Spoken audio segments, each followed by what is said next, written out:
Direction la Côte d'Ivoire, invité au dialogue Konan Bédié, pose 7 conditions à Alassane Ouattara. Voici les conditions. Pour plus de détails, après le générique. Avant de commencer, abonnez-vous à la chaîne et activez la cloche de notification, car cela va vous permettre de ne plus manquer les prochaines vidéos. Let's go!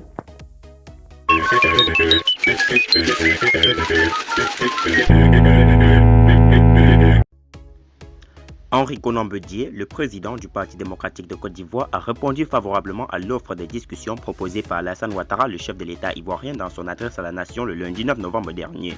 Mais avant, le chef de file de l'opposition pose un ensemble de conditions qui, une fois satisfait, devrait garantir la franchise et la sincérité des échanges avec son ancien allié.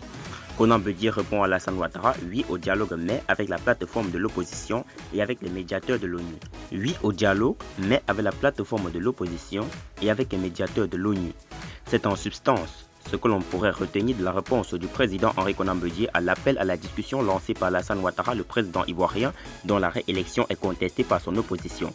Dans une déclaration signée du président Nyamké Kofi, assurant l'intérim du président Maurice Kakou-Dikahué, le vieux parti propose un ensemble de conditions qui devraient être satisfaites avant l'ouverture de toutes les discussions avec le régime en place. Ce sont entre autres la levée des blocus imposés au domicile des résidences des leaders de l'opposition politique ivoirienne ainsi que la libération de tous les responsables et militants des partis politiques de l'opposition, les acteurs de la société civile incarcérés. Pour le Parti démocratique de Côte d'Ivoire, les négociations devront d'abord être ouvertes à tous les partis de l'opposition, mais également avoir lieu sous la conduite d'un facilitateur accepté par tous les partis suivant un agenda de portée sur ces sujets validés au préalable par l'ensemble des parties prenantes. Ci-dessous, l'intégralité du communiqué du Parti démocratique de Côte d'Ivoire. Le lundi 9 novembre 2020, dans une allocution télévisée, le président Alassane Ouattara a annoncé sa volonté de rencontrer le président Henri Konan Bédié en qualité de président du Parti démocratique de Côte d'Ivoire pour un dialogue franc et sincère, a-t-il dit. À cette occasion, il n'a pas manqué de faire croire à un refus du Parti démocratique de Côte d'Ivoire d'aller au dialogue alors qu'il lui aurait offert maintes opportunités. C'est le lieu d'indiquer que le PDCRDA est un parti politique attaché aux valeurs de paix et de dialogue. Aussi, lorsqu'il a vu poindre le signe perceptible de la présente crise électorale, le président du Parti démocratique de Côte d'Ivoire a, à plusieurs occasions, appelé à la négociation en vue d'une solution aux questions liées à l'élection présidentielle, notamment la composition de la CEI, la fiabilité de la liste électorale et la candidature du président Ouattara à un troisième mandat. On peut à cet effet rappeler les correspondances adressées au président Alassane Ouattara au mois de février et mars 2020, lui demandant d'ouvrir les discussions avec les partis politiques de l'opposition.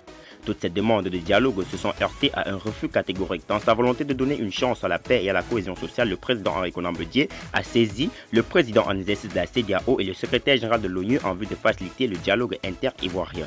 Le régime RHDP a ignoré toutes ces sollicitations pour préserver dans sa volonté un simulacre d'élection. À l'ouverture de sa campagne, le président Alassane Ouattara s'est même interrogé sur l'opportunité des discussions avec l'opposition en affirmant des discussions pour quelles raisons. Le refus du président Alassane Ouattara de négocier a malheureusement plongé notre pays dans une grave crise dont les conséquences en perte en vies humaines et en matériel sont déjà énormes. Le Parti démocratique de Côte d'Ivoire, fidèle à sa tradition de dialogue et de paix, continue et continuera de privilégier la voie de la négociation pour une paix véritable et durable en Côte d'Ivoire. Toutefois, dans le contexte de l'environnement actuel, le Parti démocratique de Côte d'Ivoire appelle à la satisfaction des minimums de conditions pour permettre des discussions franches et libres. Nul ne peut en effet aller à une table de négociation en étant bâillonné, privé de ses droits élémentaires et de sa liberté de mouvement. C'est pourquoi, avant toute discussion, le Parti démocratique de Côte d'Ivoire demande la levée du blocus autour de la résidence du président Henri Konan Bédié, la levée du blocus autour des résidences de tous les leaders des partis politiques de l'opposition, notamment celle du professeur Maurice Kakou-Dikahué, Dr Assouadou, de M. Afinguesson, Albert Mapretouakese et Hubert Oulaye.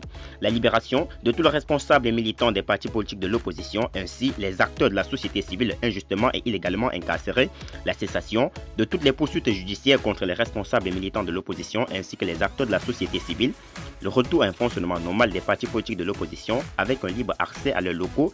En outre, le Parti démocratique de Côte d'Ivoire exige que le dialogue soit inclusif et élargi à l'ensemble des plateformes et partis politiques de l'opposition rassemblés autour du président Henri Konan Bédié. Pour le Parti démocratique de Côte d'Ivoire, les négociations devront avoir lieu sous la conduite d'un facilitateur accepté par toutes les parties suivant un agenda de portée sur des sujets valides au préalable par l'ensemble des parties prenantes. Le contexte de l'environnement ainsi revenu à la normale ouvriront une voie pour un dialogue constructif afin qu'il ait une chance de déboucher sur la paix et la cohésion sociale. Faite à Abidjan le 11 novembre 2020 par le président du parti, le secrétaire exécutif du Parti démocratique de Côte d'Ivoire par intérim, professeur Nyamké Kofi.